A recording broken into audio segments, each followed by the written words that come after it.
Dear ladies and gentlemen, welcome back to the analysis of YOLENO TV. I'm glad you're well from wherever you watch this channel.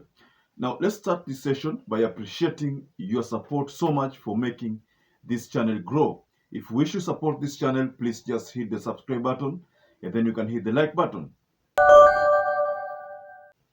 So, news just in is that the World Bank has apparently stopped the loan that was supposed to be given to the tycoon who had plans of constructing a farm or a facility here in Kenya to compete with Raila Amolo Odinga's gas company.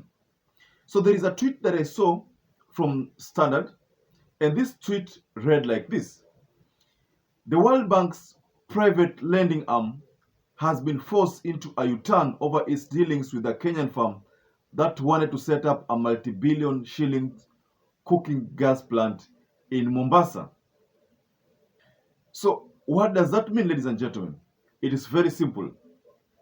The dream project that William Ruto had fronted of another gas company inaweza kosa kutimizika. That dream project, I don't know what could have led the World Bank to make such a move, but what I do understand is that Raila Amolo Odinga has immense connections, big connections, and probably they did do some analysis on this investment and realize that it was not going to make sense because already Raila Amolo Odinga's farm controls a lion's share here in Kenya, and since William Ruto's plan was simply to cut down Raila Amolo Odinga's revenue from that company, the idea is very simple: asipate mapato ambayo amekuwa akipata. So that is trying to make him weak, because when you reduce the revenue collected from that initiative, you make him weak.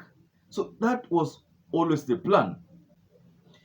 You remember that earlier this year, this year 2023, Ruto commissioned a multi-billion shillings cooking plant owned by Tanzanian tycoon, a project that was to bring competition in the sector and bring down consumer prices of the commodity.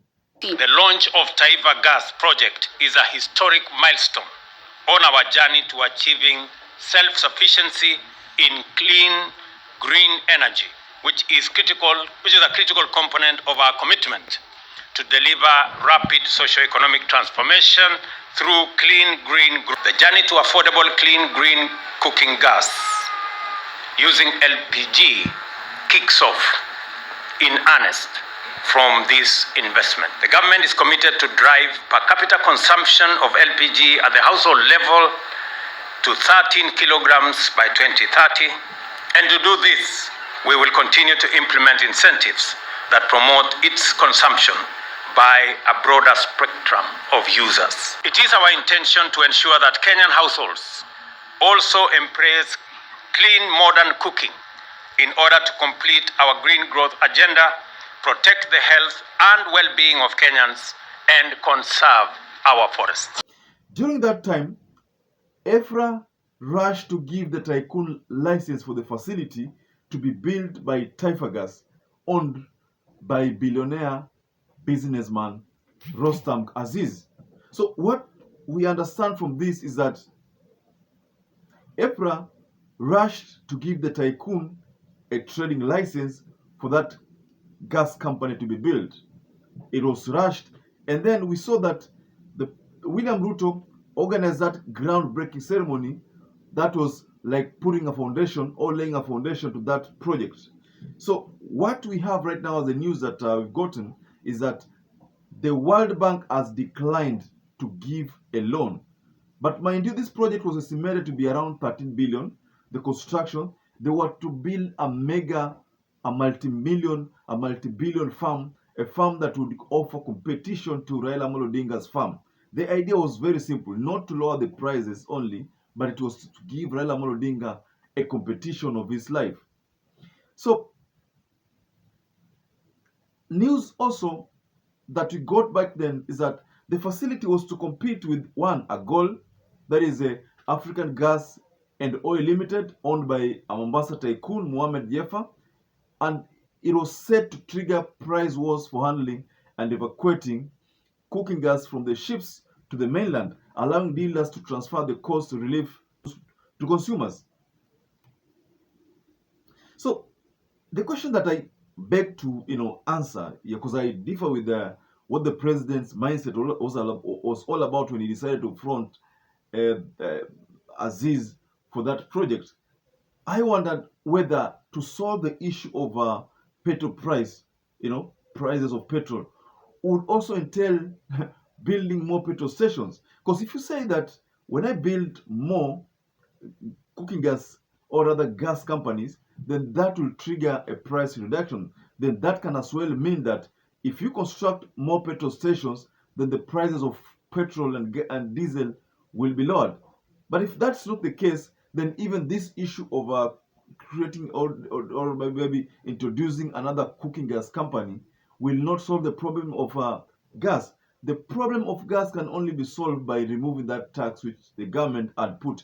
Initially, before that tax was subjected on the cooking gas, the price of cooking gas was around 600. I remember. In fact, it was somewhere around there last year. But then because this tax was subjected on the cooking gas, that is when now the price of gas escalated to around, could be around 1500 there for the 6 kg. So the question here is very simple. Is the intention of William Samoei Ruto justified by the fact that he says that it will lower the prices? I don't think that will be the case. The only reason to lower the prices of gas is to remove that tax that was imposed on the cooking gas. That is the only way. So mimi kama mwana Kenya nadhani kwamba hapa plan sio kupunguza bei. Plan hapa ni kupiga Raila Amolo Odinga vita ili hiyo kampuni yake ya East African, hiyo kampuni yake iweze kufilisika. The idea is here is just to make sure that hii kampuni inafilisika, because mind you, one of the reasons that hii serikali imekuwa ikisema ni kwamba kumregesha Raila Amolo Odinga bondo, yani unamtoa unampeleka bondo kabisa. That means mtu kama ametolewa town akapelekwa reserve, amefilisishwa kabisa akapelekwa reserve. That's what they are planning. The plan here is very simple: kumregesha Raila bondo, na kumregesha Raila bondo ni kumwangusha kabisa kampuni zake zote, kwa sababu wamejaribu kutafuta corruption wakapata hayuko, wamejaribu kutafuta kwa njia zote wakapata hayuko. So the only way, because they cannot beat him in his own game, is to introduce another company, a company that will offer competition, a competition that will maybe make him suffer in terms of revenue collection as far as his business is concerned. But World Bank imekuja ikakatiza hiyo plan ya William Ruto kusema kwamba huyu Aziz hatuwezi kumpatia hiyo loan because of ABC. So Rostam Aziz has suffered a huge blow. So maybe this project itabidi ingojee sana. I don't know how long, but the plan was that by June price of gas iwe imeisha. So if price of gas by June itakuwa imeisha, then could you say that in 2 months time, that is now left with May? In fact, it's only May. Are they trying to tell us that by end of May, by end of May, Rostam Aziz atakuwa shatengeza ile farm yake ya gas? I mean, I don't know, but I don't find it viable that by the end of May itakuwa hii Rostam gas plant itakuwa ready. I don't think that is going to be possible. Now, this directive from the World Bank has hit William Ruto a huge blow, and I think going forward itabidi angalie mbinu nyingine ya kushukisha hii gas, kwa sababu Kenyans will hold him to account, because by June they expect the price of gas ipungue. That's what Kenyans are expecting. I saw some Twitter responses to this issue and they were not welcoming at all. The responses that I saw online, ilikuwa inamaanisha kwamba these people are not going to, they are not going to joke with this government come June. So Ruto has to think about another plan. If the plan was to introduce Rostam as his farm here to beat Raila Amolo Odinga's, farm, then I think itabidi afikirie mbinu nyingine. So ladies and gentlemen, kindly share to text below the comment section.